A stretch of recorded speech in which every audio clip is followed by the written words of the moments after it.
Hello and welcome back to HardReset.Info. In this video I'm going to show you all methods to take a screenshot on iPhone 16e. Let's begin. So there are two primary ways to take a screenshot. The first one, and the most basic one, is by a very simple shortcut of pressing the power button and the volume up button at the same time. So let's quickly test that. And as you can see, the screenshot is successfully made. Second option is the double tapping on the Apple logo. However, I believe it is not enabled. So let's quickly head to the settings and enable it. So in settings, we want to go into accessibility. Here you want to go into touch. And here you want to scroll all the way down into the back tab. As you can see, currently double tap and triple tap are not enabled. So let's, for example, go to the double tap. And here we can basically choose few different shortcuts.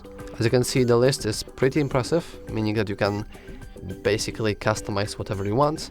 However, we are looking for screenshot. So here at the very top in the system settings, in the system area, just above shake and under reachability, we have screenshot.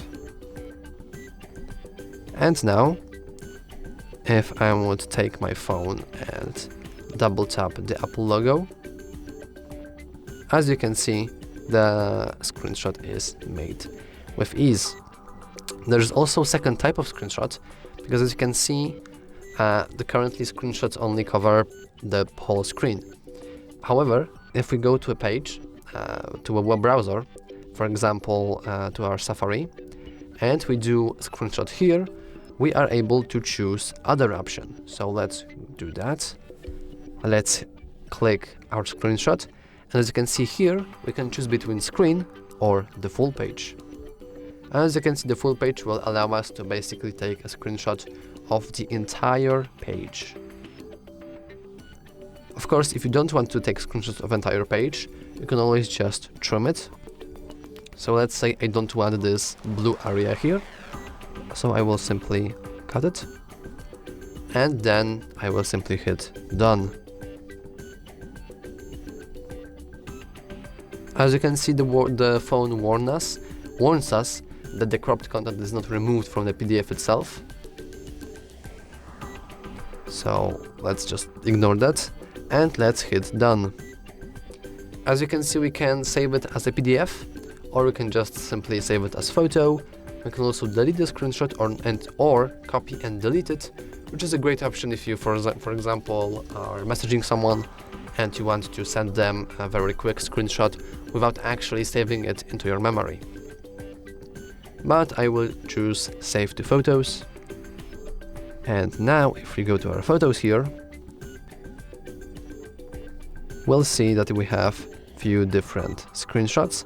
This is just a screenshot of my normal home screen, and this is the long screenshot. As you can see, it is still the base quality. Like, the quality of the screenshot is not worse or anything. It just is a long screenshot. And I think that's all for this video. If you found it helpful, please remember to like and subscribe. Thanks for watching.